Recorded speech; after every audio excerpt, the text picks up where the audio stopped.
नमस्कार, आप देख रहे हैं फर्स्ट लुक बिहार। मैं आपके साथ रुपेश कुमार। बिहार 2025 विधानसभा चुनाव को लेकर बिहार में राजनीतिक सरगर्मी तेज हो गई है। ऐसे में सीतामढ़ी जिला के रुन्नी सैदपुर विधानसभा पे जो है बात करने के लिए हमारे साथ दो गेस्ट इस वक्त मौजूद हैं। हमारे दाहिने तरफ हैं राहुल कुमार जी, जो कि सीतामढ़ी जिले से हैं, और हमारे फर्स्ट लुक बिहार की टीम है। तो नमस्कार सबसे पहले राहुल जी आपका। आपको भी बहुत बहुत धन्यवाद जो आपने मुझे इंटरव्यू के लिए बुलाया। और दूसरी तरफ हमारे साथ जो हैं अभिषेक रंजन जी, ये भी हमारे साथ ही फर्स्ट लुक बिहार से ही हैं। सबसे पहले अभिषेक रंजन जी, आपका भी स्वागत है। बिल्कुल, आपको भी।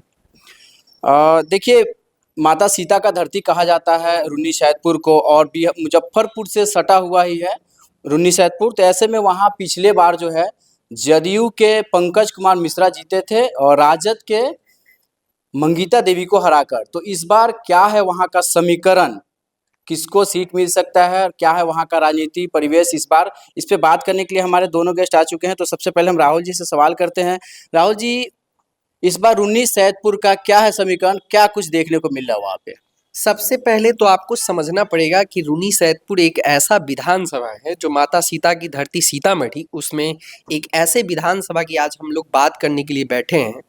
रुन्नी सैदपुर दरअसल आपको बताएं कि दो ऐसे नदी से घिरा हुआ क्षेत्र है जहाँ की आबादी जो है कृषि पे आधारित है। वहाँ की आर्थिक व्यवस्था की बात करें तो किसानी पे आधारित है।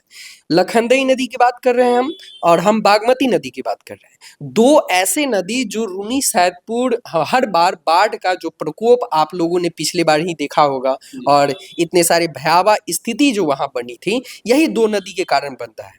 और आज तक एक ऐसे स्तंभ को नहीं लाया गया है, एक ऐसा व्यवस्था नहीं किया गया है जो इस चीज को लेकर जनता को राहत मिली हो। अब बात करते हैं अभी फिलहाल वहाँ समीकरण की। तो दरअसल आपको बताएं कि रुन्नी सैदपुर तो एक ऐसा जनसंख्या वाला क्षेत्र है जहाँ पे हर जाति हर धर्म के लोगों का वर्चस्व है। एक बार वहाँ जदयू के विधायक बनते हैं तो एक बार वहाँ ललटेन के विधायक बनते हैं। हालांकि इससे पहले भी एक ऐसे भी नेता वहाँ जो है लगातार 2 बार विधायक रहे हैं, कई सारे नाम है।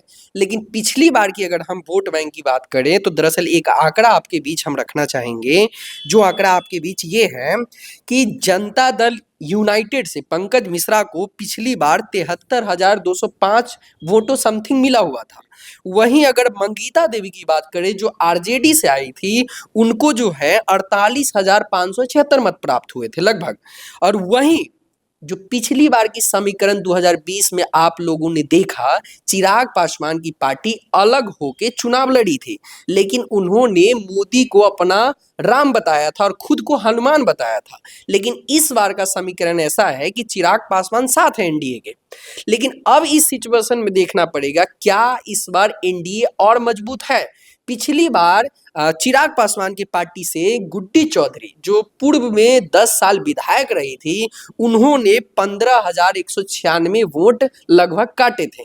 तो ये किसका मत था? ये कहीं ना कहीं एनडीए का वोट था। लेकिन इस बार जो है एनडीए का पक्ष थोड़ा सा भारी दिख रहा है। लेकिन हालांकि इस बात से भी हम लगा रहे हैं कि क्षेत्र की अगर जो अभी मंशा जाने, वहाँ की हवा की अगर पहचान करें, हवा की बात करें, तो वहाँ ना लोगों में स्थानीय जो अभी वर्तमान विधायक हैं, व्यक्ति विशेष का नाम नहीं ले रहे हैं हम, लेकिन जो हवा का रुख है उनमें थोड़ी न थोड़ी नाराजगी देखने को मिल रही है। ठीक है, वर्तमान विधायक की आप बात कर रहे हैं, तो वर्तमान विधायक अगर वहाँ पे हैं, अगर उनकी कोई बात अगर कर सकते हैं तो क्योंकि उनका नाम ले सकते हैं, क्योंकि वर्तमान विधायक हैं, तो ऐसे में आप उनके बारे में बता सकते हैं। नहीं, दरअसल जो हवा है, जो फैक्ट है, वो बताना चाहिए हम लोगों को, और इसमें बताने में कोई संकोच नहीं है।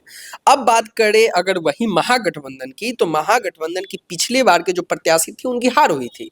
और तेजस्वी यादव हाल ही में एक इंटरव्यू में उन्होंने कहा था कि हम युवा सोच को आगे लेके चल रहे हैं। तो क्या लगता है इस बार मंगीता देवी जी को सीट वहाँ से मिलेगी आरजेडी? वही हम चर्चा कर रहे हैं। और उन्होंने एक और बात कही थी, उन्होंने कहा था कि हम युवा चेहरा को आगे करेंगे। और दूसरा उन्होंने कहा था कि ए टू जेड की पार्टी है। ए टू जेड की पार्टी आपको हम दरअसल समझाएं कि आरजेडी में इस चीज को बदला जाता है। आरजेडी का मतलब ए टू जेड की बात कर रही है तो अगड़ा की भी बात कर रही है। आप दरअसल आप जानते ही हैं कि लालू यादव एक ऐसे छवि के नेता रहे हैं बिहार में जिनका अलग छवि रहा है, लेकिन तेजस्वी उस छवि को कहीं ना कहीं हटाना चाहते हैं। तो आगरा की जब बात करते हैं तो क्या ये देखा जा रहा है कि क्या रून्नी सैदपुर एक ऐसे विकल्प के तौर पे उभरेंगे जहां पे जो ऑलरेडी एनडीए से भूमिहार समाज से हैं उनको हराने के लिए भूमिहार को ही टिकट देंगे? आप आगरा की बात कर रहे हैं, उसको थोड़ा-सा उदाहरण सहित आप थोड़ा बताएँगे? चूँकि आगरा की बात करते हैं तो आरजेडी के आप इनका बात तेजस्वी यादव का बात कर रहे हो, तेजस्वी यादव का एक बार ऐसा भी बयान आया था कि जनरल कास्ट पे ही लेके बयान आया था कि हम सवर्णों के हम सपोर्टर नहीं हैं, स्वर्ण हमारा सपोर्टर नहीं है। इस पे अगर आप आगरा की बात करें तो फिर उस जो बयान है उसको भी इस पे लेके चलना होगा। नहीं, नहीं, ठीक बात है। ये तो हम तो कह ही रहे हैं कि जब ए टू जेड की बात करते हैं, हालाँकि जब करते हैं तभी हम लोग चर्चा कर रहे हैं। ये उन्हीं का बयान था कि हाँ। स्वर्ण हमारे वोटर नहीं हाँ, हैं। उसी बात पे आ रहे हैं। जब हम ए टू जेड की बात पे चर्चा कर रहे हैं, जब तक कर रहे हैं किस बात पे कर रहे हैं कि हमको भी आश्चर्य है। जब वो बात कर रहा है, आगरा की भी बात कर रहा है, एमआई के साथ-साथ बाप की भी पार्टी बता रहे हैं, उसमें ए फॉर बता रहे हैं आगरा, बार-बार वो ज़िक्र करते हैं। तो क्यों कर रहे हैं? कहीं आने वाले समय में वो कहीं आगरा को टिकट देने वाले हैं क्या?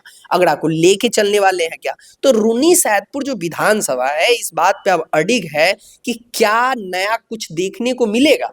और वहीं अगर रून्नी सैदपुर अभी माहौल की अगर महागठबंधन से बात करें, तो ऐसे भी प्रत्याशी हैं जो क्षेत्र की हवा है, ऐसे भी प्रत्याशी हैं जो एनडीए के नेता हैं, दूसरे विधानसभा के नेता है, दूसरे विधानसभा के विधायक हैं, लेकिन रून्नी सैदपुर में अपना हवा का रुख अभी बनाए हुए हैं और लग रहा है कि आने वाले समय में क्या वो ललटेन से आएंगे, ये भी सबसे बड़ा क्वेश्चन मार्क है। अगर बात करें रून्नी सैदपुर और विधानसभा के कुछ अलग इलाके की बात करें, तो इलाका में जो है हर जाति समुदाय के आपके लोगों को देखने को मिलेगा और हर जाति समुदाय का यही मंशा है कि कोई ऐसे नेता का चुनाव करे जो वहाँ की मूल समस्या है, जैसे जाम की समस्या। आपको सबसे बड़ी अभी बताएं कि रून्नी सैदपुर में सबसे बड़ा अभी जो समस्या है, अभी फिलहाल में करंट में, वो रून्नी सैदपुर मार्केट की जाम। आप जो है कटरा मोड़ से लेके और बेलसंड चौक आने में तकरीबन आपको आधा घंटा लग जाएगा। वो क्यों लगेगा? जाम की समस्या।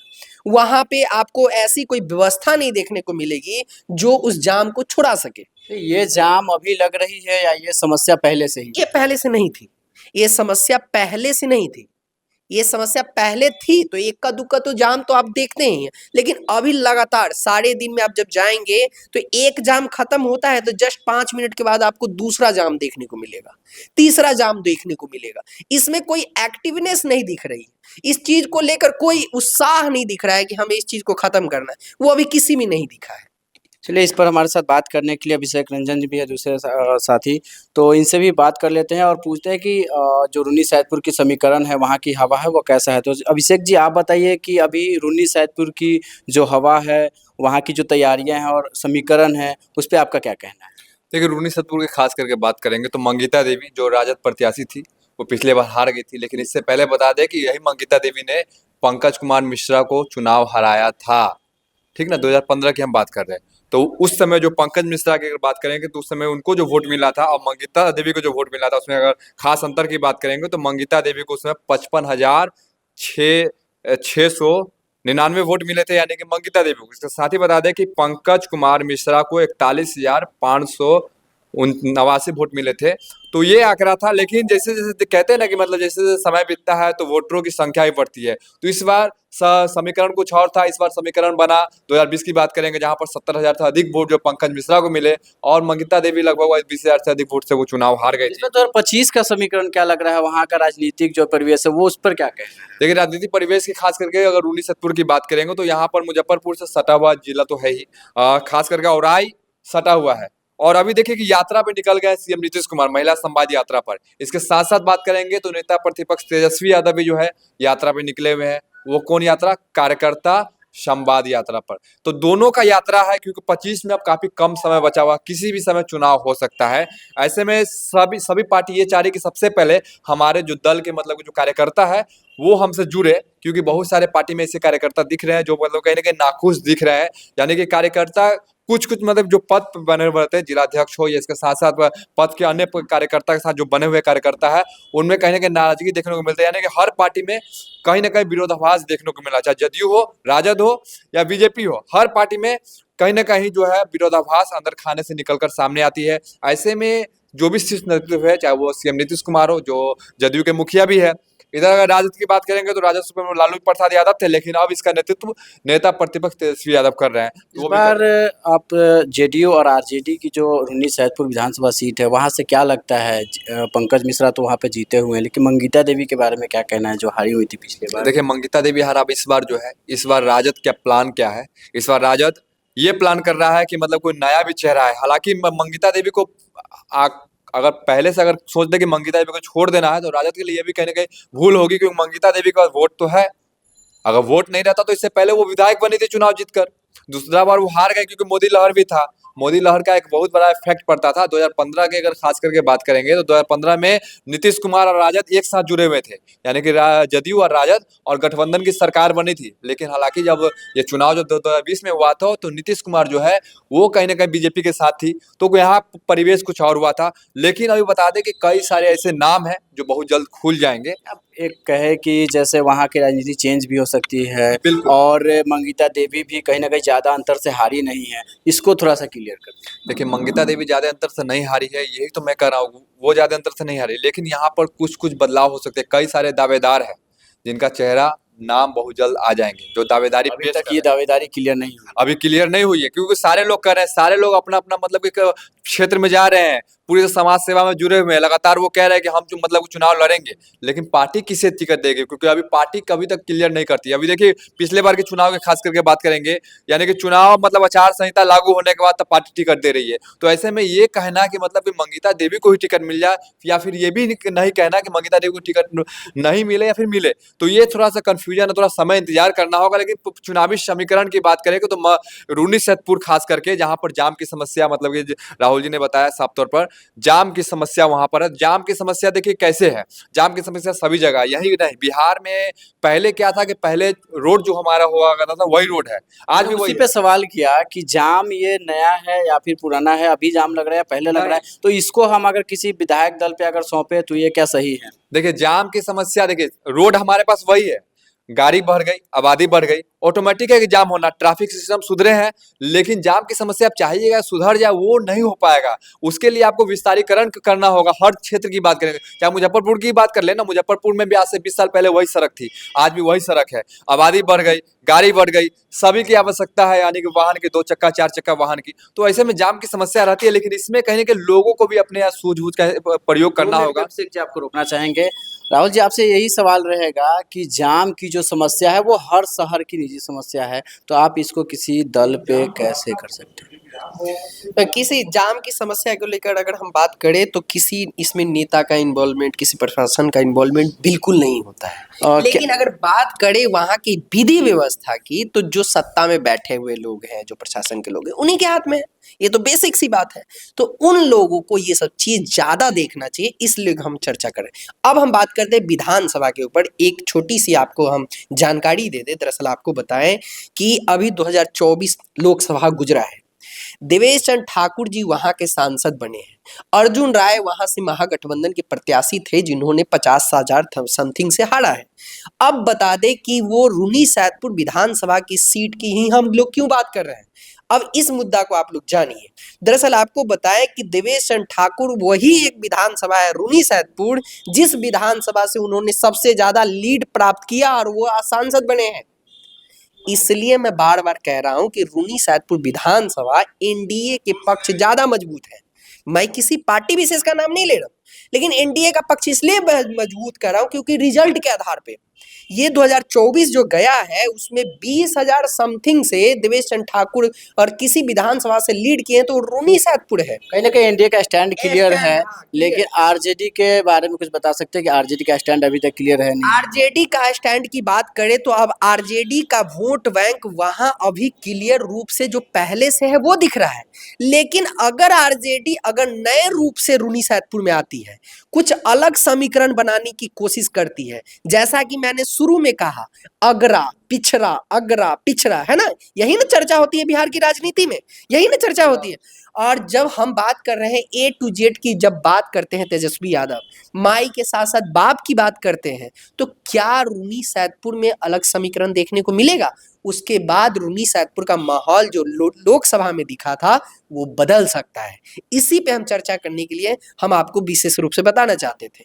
आपको अगर थोड़ा सा और समझना है रूनी सैदपुर की राजनीति, तो दरअसल आपको बताऊं, प्रशांत किशोर, उसकी भी भूमिका अहम होने वाली है। क्यों होने वाली है, एक रीजन आपको बताते हैं।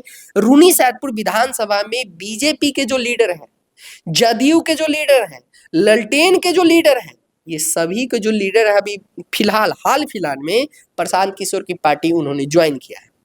एक दो ऐसे नेता है जो पहले ललटेन के लिए आवाज उठाते थे, एक दो ऐसे नेता है जो जदयू के लिए आवाज उठाते थे, एक दो ऐसे नेता है जिन्होंने बीजेपी के लिए झंडा धोया था, आज वो प्रशांत किशोर में है। तो वो भी कहीं ना कहीं ताक में है कि प्रशांत किशोर एक ऐसे चेहरे को उतारे जो रूनी सैदपुर का समीकरण बदल सके। किन किन नामों का चर्चा है अभी राजद के पद से ही बताएं। विपक्ष के राजद के तरफ से अगर नाम की, अगर क्षेत्र में चर्चा की बात करें, तो अगर ऐसे किसी व्यक्ति का नाम नहीं ले, लेकिन जो हवा है हम अगर आपको बताएं तो सबसे पहले जो मंगीता देवी पहले से विधायक रही थी उनका नाम है।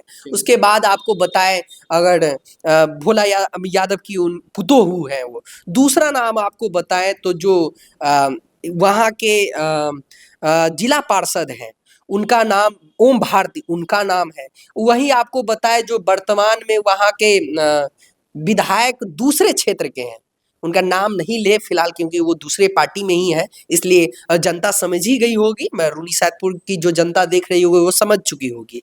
वहीं अगर दूसरे और कैंडिडेट के आपको बताए तो राजेश चौधरी जो वर्तमान में बीजेपी में है, लेकिन हो सकता है उनकी भी हवा तेज है और उन्होंने कई बार अपने मुंह से आरजेडी के समर्थन में बात बोले, तो हो सकता है समीकरण बदले, हो सकता है कुछ नया समीकरण देखने को मिले। तो हम एक आंकड़ा लगा सकते हैं, लेकिन वो आंकड़ा सटीक बैठेगा कि नहीं उस समय हम बता सकते हैं। चलिए बहुत बहुत धन्यवाद। थैंक यू, बहुत बहुत धन्यवाद आपका भी। बिल्कुल। ये बात कर रहे थे हम सीतामढ़ी के रून्नी सैदपुर विधानसभा की, जहां से पिछली बार राजद के मंगीता देवी को हराकर पंकज कुमार मिश्रा जीते थे, और क्या कुछ अहम बातें थी रून्नी सैदपुर को लेकर, क्या है वहां की राजनीति, परिवेश, समीकरण, इस पे हमारे साथ दोनों गेस्ट ने बात किया। इसके लिए बहुत बहुत धन्यवाद। इसी के साथ इस खबर में इतना ही। मैं रुपेश कुमार, फर्स्ट लुक बिहार। धन्यवाद।